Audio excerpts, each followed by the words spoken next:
Hallelujah, praise the Lord. मैं आपके सामने पढ़ूंगी न्यायों की पुस्तक, उसका 7 अध्याय और उसका 19 वचन। जजेस 7 और उसकी 19 वर्स को मैं आपके सामने पढ़ना चाहूंगी। बीच वाले पहर के आरंभ में ज्यों ही पहरुओं की बदली हो गई थी, त्यों ही गिदोन अपने संग के 100 पुरुषों समेत छावनी की छोर पर गया और नरसिंगे को फूंक दिया। नरसिंगे को फूंक दिया और अपने हाथ के घड़ों को तोड़ डाला। हालेलुया। तब तीनों झुंडों के नरसिंगों को फूंका और घड़ों को तोड़ डाला और अपने अपने बाएं हाथ में मशाल और दाहिने हाथ में फूंकने का नरसिंगे लिए हुए चिल्ला उठे, यहोवा की तलवार और गिदोन की तलवार। हालेलुया। जब आप गिदोन को पढ़ते हैं, जब आप न्यायों की पुस्तक 6 और 7 उसका आप दोनों पढ़िएगा, तब हम यहाँ पर देखते हैं कि मिघानी जो थे वो इजरायलियों को बहुत परेशान कर रहे थे, बहुत तंग कर रहे थे और उनको अपने वश में कर रखा था और उनके ऊपर बहुत ज़्यादा अत्याचार कर रहे थे। ये अत्याचार क्यों हो रहे थे, ये परेशानियाँ क्यों हो रही थी? क्योंकि जो इजरायली लोग थे उन्होंने परमेश्वर की नज़रों में गलत काम करना शुरू कर दिया था। वो काम करना शुरू कर दिया था जो परमेश्वर को पसंद नहीं था। इसलिए परमेश्वर ने उनके ऊपर क्या करी, विपत्ति डाली और मेघानियों को उनके ऊपर क्या कर दिया, उनको उसके वश में कर दिया। इजरायलियों को मेघानियों के वश में 7 वर्ष तक कर दिया। और जो इजरायली लोग थे वो बहुत परेशान हो गए, बहुत तंग हो गए और लास्ट में उन्होंने क्या करा, परमेश्वर की दुहाई देना शुरू करा और प्रभु से बोला कि परमेश्वर हमें तू छुड़ा ले। हालेलुया। और परमेश्वर जो कि हमारा बहुत ही दयावंत परमेश्वर है, दयालु परमेश्वर है, उसने उसको छुड़ाने के लिए परमेश्वर ने अपने दूत को भेजा। जब अपने दूत को परमेश्वर ने भेजा तो गिदोन को दर्शन देकर जब परमेश्वर का दूत उससे मिलता है तो बोलता है, हे शूरवीर शूरमा, जाकर के क्या कर, मैं तेरे संग हूँ और जाकर के तू इजराइलियों को छुड़ा।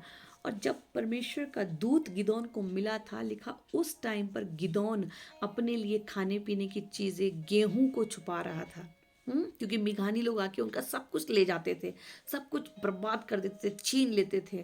तो इसलिए वो अपना थोड़ा खाने पीने के लिए छुपा रहा था। तो जब छुपा रहा था तब परमेश्वर के दूत ने उसको दर्शन दिया, उससे कहा कि हे शूरवीर शूरमा, यहोवा तेरे संग है। परमेश्वर ने बोला कि हे शूरवीर शूरमा, यहोवा तेरे संग है। पर गिदोन उससे बोलता है कि अगर परमेश्वर मेरे संग है, और मेरे पूर्वजों भी यही बोलते हैं कि परमेश्वर हमारे संग है, तो हम पर ये विपत्तियां क्यों पड़ रही हैं, ये परेशानियां क्यों आ रही हैं हम पर, हम इतने कष्ट में क्यों हैं? मेघानी लोग तो हम लोगों को खाना तक नहीं देते हैं, हमारा खाना भी ले जाते हैं, हम तो भूखे मर रहे हैं यहाँ पे। हालेलुया। और परमेश्वर ने कहा, हे शूरवीर शूरमा, परमेश्वर तेरे संग है, यहोवा तेरे संग है, और तू जा और जा करके मेरे लोगों को, इजराइलियों को छुड़ा। और जो गिदोन जो अपने आप को बहुत छोटा समझता है, 15 आयत में उसने लिखा है कि हे प्रभु, विनती सुन, मैं इज़राइल को कैसे छुड़ाऊं? देख, मेरा कुल वंश से मैं सबसे कंगाल और फिर मैं अपने पिता के घराने में सबसे छोटा हूँ। गिदोन यहाँ पे कर रहा है कि मैं तो कंगाल हूँ और मैं सबसे छोटा हूँ। हालेलुया। और हम यहाँ पर एक नई चीज़ जो सीखते हैं वो ये देखते हैं कि गिदोन जो है वो अपने आप को बहुत छोटा बोल रहा है, और कंगाल बोल रहा है। और परमेश्वर किसको चुन रहा है? कि गिदोन को चुन रहा है जो कंगाल है और सबसे छोटा है। हालेलुया। उसको चुन रहा है और वो अपने लोगों को छुड़ाने के लिए काम कर रहा है। हालेलुया। जब आप इसको पूरा पढ़ेंगे तब आप इसको समझेंगे कि उसने अपने लोगों को लिया और अपने लोगों को वो लेकर के उनके ऊपर अटैक करने के लिए चल दिया। किनके ऊपर? मेघानियों के ऊपर। मेघानी जो लिखा टिड्डियों के समान थे, हाँ, रेत के किनकों के समान थे। इतनी ज़्यादा उनके पास लोग थे, इतने ज़्यादा लोग थे मेघानियों के पास। लेकिन इसराइलियों को के पास सिर्फ 300 लोगों को लेके गिदोन गया था, सिर्फ 300 को लेके गया। उसने उसमें भी 300 300 करके 3 पार्ट में डिवाइड कर दिए। और जो 100 लोग उसके साथ थे वो कब गए? बीच वाले पहर के आरंभ में, बीच वाले पहर के आरंभ में, यानी कि रात को। हालेलुया। रात के समय में। अब यहाँ पर हम देखेंगे इस पहर के बारे में, मत्ती की इंजील में देखेंगे, यीशु रात के चौथे पहर झील के पर चलते और उनके पास आया। हालेलुया। कौन से पहर में? चौथे पहर में। अभी हम मरकुस में अगर देखें 13 का 35 हम देखें अगर, इसलिए जागते रहो क्योंकि तुम नहीं जानते कि घर का स्वामी कब आएगा, सांझ को या आधी रात को या मुर्ग के बांग देने के समय या भोर को, ऐसा ना हो कि वह अचानक आकर तुम्हें सोते पाए। और जो मैं तुमसे कहता हूँ वही सब से कहता हूँ जागते रहो। परमेश्वर भी यहाँ पर क्या कह रहा है कि तुम नहीं जानते कि परमेश्वर का पुत्र जो है वो दोबारा जिसने आना है, यहोवा परमेश्वर का बेटा यीशु मसीह जिसने दोबारा आना है और अपने लोगों को अपने संग लेके जाना है, और वो उन्हीं लोगों को लेके जाएगा जो जाग रहे हैं, जो प्रार्थना में हैं, जो अपना जीवन परमेश्वर के समान बनाने की कोशिश कर रहे हैं और बना रहे हैं, और परमेश्वर के साथ अपने संबंधों को उन्होंने जोड़ रखा है, और वो नित्य परमेश्वर को खोजते रहते हैं, ढूंढते रहते हैं। ऐसे लोगों को परमेश्वर जो है लेकर के जाएगा। इसलिए प्रभु का वचन कहता है कि जागते रहो, तुम नहीं जानते कि परमेश्वर कब आएगा। जागते रहो का मतलब है कि प्रार्थना करते रहो, ढूंढते रहो। हालेलुया। हमने जब गिदोन को देखा तो गिदोन लिखा है कि आधी रात को बीच वाले पहर में वो जाता है। 4 पहर होते हैं। हम ये मान के चल सकते हैं कि 6 से 9, 9 से 12, 12 से 3, 3 से 6। हालेलुया। इन पहरों में क्या होता है, परमेश्वर का आत्मा जो है वो अधिकाधिक रूप से जब हम उसे बुलाते हैं और उसे पुकारते हैं उस वक्त में काम करता है। ऐसा मेरा विश्वास है और ऐसा मेरा मानना है और मेरा खुद का एक्सपीरियंस भी है, क्योंकि जितनी भी अंधकार की शक्तियाँ हैं वो रात को काम करती हैं, अंधेरे में काम करती हैं। अगर हम मसीह लोग उस वक्त सोते रहेंगे तो उन बड़े कामों को जो परमेश्वर हमारी ज़िंदगी में करना चाहता है वो कभी भी नहीं हम कर पाएंगे। जैसे कि गिदोन को अगर देखें तो लिखा वो अपने लिए खाने तक के लाले पड़े थे, खाना भी छुपा रहा था वो, और वो परमेश्वर से बोलता है मैं तो सबसे छोटा हूँ, मैं तो कंगाल हूँ, मैं कैसे इज़राइलियों को छुड़ा सकता हूँ। लेकिन परमेश्वर ने उसे क्या बोला, हे शूरवीर शूरमा। हालेलुया। परमेश्वर ने कहा हे तुच्छ को, कंगाल को, छोटे को, परमेश्वर ने बोला हे शूरवीर शूरमा। वो इंसान जो अपने खाने तक के लिए भी नहीं था, वो भी छुपा रहा था वो। हालेलुया। जब परमेश्वर के अनुग्रह की दृष्टि आप पर होती है तो वो ऐसे ही इस्तेमाल करता है। यीशु मसीह लिखा पानी पर चल रहे थे। हालेलुया। और वो कहते हैं कि जागते रहो और प्रार्थना करते रहो, क्योंकि तुम नहीं जानते कि परमेश्वर किस वक्त आएगा। हालेलुया।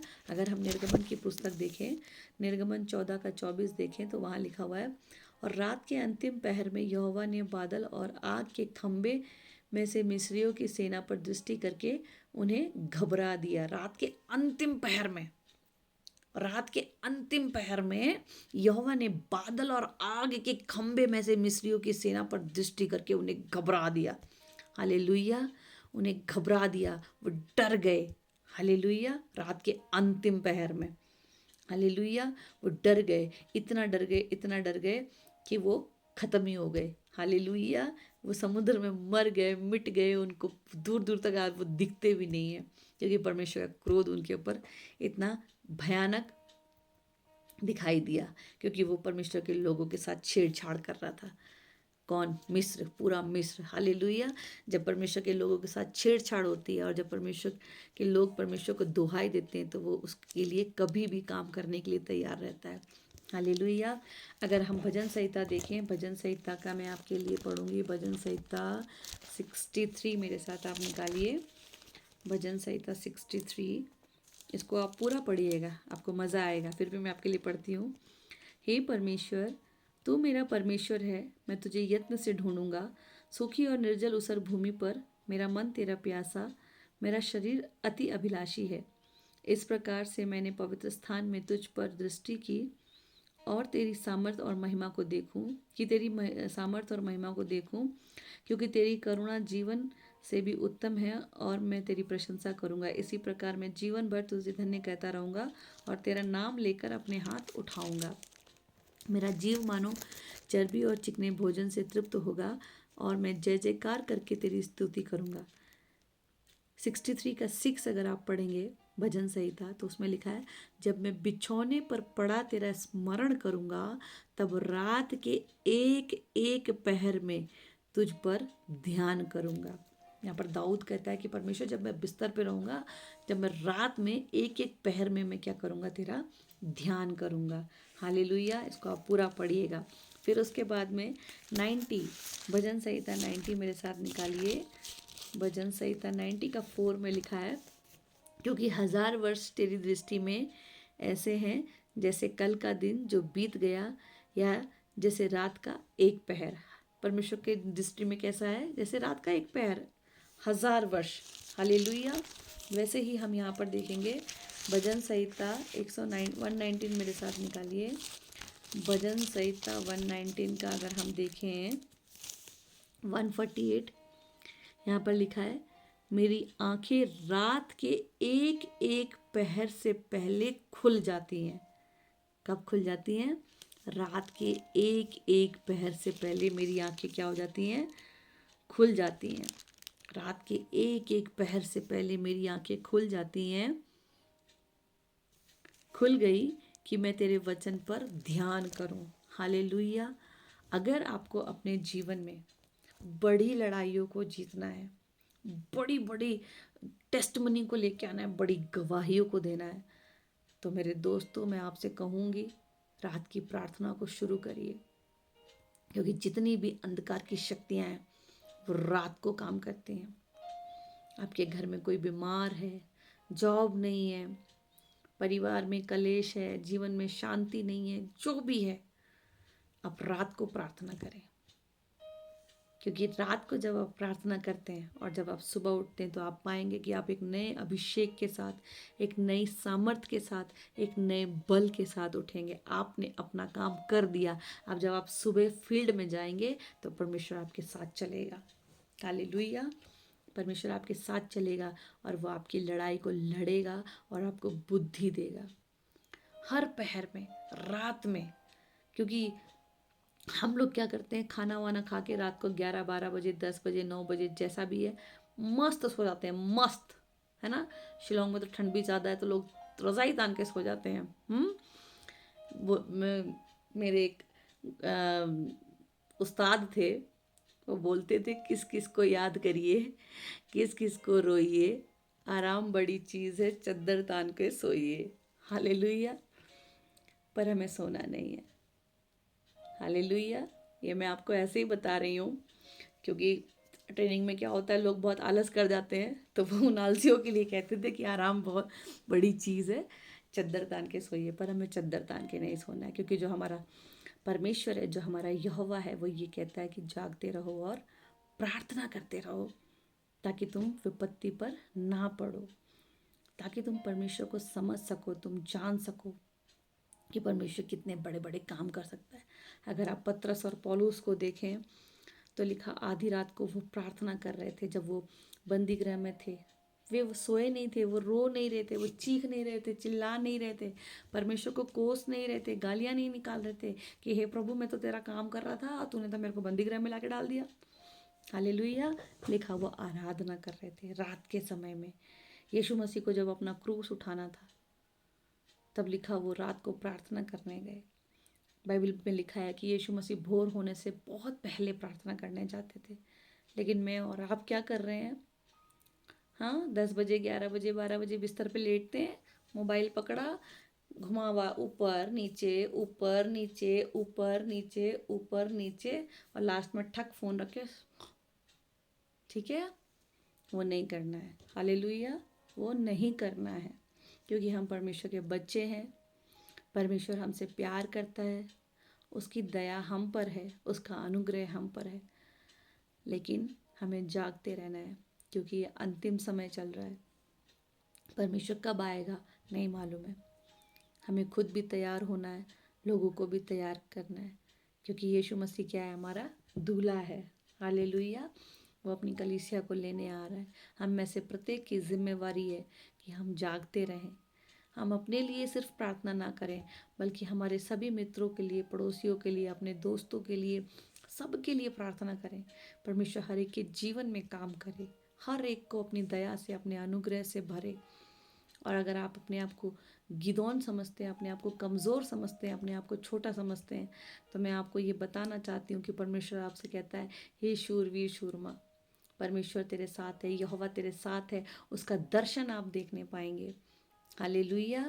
और चाहे आपके सामने कितनी भी भीड़ हो, बालू के किनकों के समान भीड़ हो, लोग आपके अगेंस्ट हो, आपके विरोध में हो, आप अकेले ही काफ़ी हैं। हालेलुया। क्योंकि परमेश्वर की शांति, उसकी दया, उसका ये पवित्र कलाम, उसका ये वचन आपके साथ है। आप हारेंगे नहीं, आप जयवंत जीवन जिएंगे। फेक लाइफ नहीं जिएंगे, आप जयवंत जीवन को जिएंगे, क्योंकि आप वचन को जानते हैं, वो सीक्रेट, वो भेद आप जानते हैं। परमेश्वर का वचन कहता है जागते रहो। हालेलुया। जब आप जागते रहेंगे, रात में प्रार्थना में जाइए, आपकी जो भी रिक्वायरमेंट है, जो भी डिमांड है, चाहे छोटी चाहे बड़ी, कुछ भी। मेरी तो पूरी हड्डियां टूट गई थी, मेरा पूरा कूला टूट गया था, मेरी रीढ़ की हड्डी टूट गई थी। मेरे को, मैं तो ये सोच लो कि बिल्कुल मैं ख़त्म थी। जो मैं अगर लोगों की बातें सुनती, जो मेरी सिचुएशन को अगर मैं देखती, तो शायद मैं बिस्तर पे ही सड़ के मर जाती, मेरा कुछ नहीं हो पाता।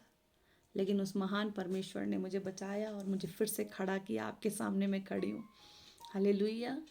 वो हड्डियों को जोड़ने वाला परमेश्वर है, वो दिलों को जोड़ने वाला परमेश्वर है, वो समझ को और ज़्यादा बढ़ाने वाला, मूर्ख को महान बनाने वाला, बुद्धिमान बनाने वाला, शक्तिहीन को बल देने वाला परमेश्वर है। हालेलुया। उसकी दया, उसका काम करने का तरीका बहुत अलग है। हालेलुया। तो रात की प्रार्थना बहुत ज़्यादा ज़रूरी है। रात को प्रार्थना करें, उपवास में जाएं सुबह उठ करके। हालेलुया। रात को प्रार्थना करें, जितना आप उपवास रखते हैं उपवास रखिए, वर्शिप करिए। नाटक आपको नहीं देखना है, पिक्चर आपको नहीं देखना है। हालेलुया। पिक्चर के गाने आपने सुनने नहीं है, ऐसी जगहों पे आपने जाना नहीं है जहाँ परमेश्वर आपको इजाज़त नहीं देता। चाहे जो मर्जी हो जाए, परमेश्वर का दिल हमने नहीं दुखाना है। हालेलुया। और इस बात को हमने सुनना है और समझना है कि हमने रात की प्रार्थना करनी है। परमेश्वर आपको आशीष दे। आइए हम छोटी सी प्रार्थना करें। सर्वशक्तिमान मेरे पिता, मेरे परमेश्वर यीशु, जितने भी लोग इस वीडियो को देख रहे हैं प्रभु जी, मैं उनके जीवन में नई ग्रेस को, नए अभिषेक को बोलती हूँ पिता परमेश्वर। वो तेरी दया से, तेरे अनुग्रह से परमेश्वर, तेरी पवित्र आत्मा से, तेरी ग्रेस से, तेरी अनॉइंटिंग से भर जाएं। उनका मन बदले परमेश्वर। वो अपनी रात को उठ के प्रभु जी तुझे ढूंढे, तुझसे प्रार्थना करे, तेरे वचन को पढ़े परमेश्वर, ताकि वो इस सामर्थ को देख सके पिता परमेश्वर कि तू कितना सामर्थ्य परमेश्वर है। तू अपने शब्दों से प्रभु जी कभी अलग नहीं होता परमेश्वर। पिता तू हर एक के जीवन में काम पर कर और दया कर प्रभु। सारी आदर और महिमा मैं आपको देती हूँ। इस प्रार्थना और विनती को यीशु के नाम से मांगती हूँ, सुन और ग्रहण कर। आमीन। हालेलुया। God bless you all. प्रभु आपके साथ है। रात को प्रार्थना करें सब लोग, ठीक है। God bless you.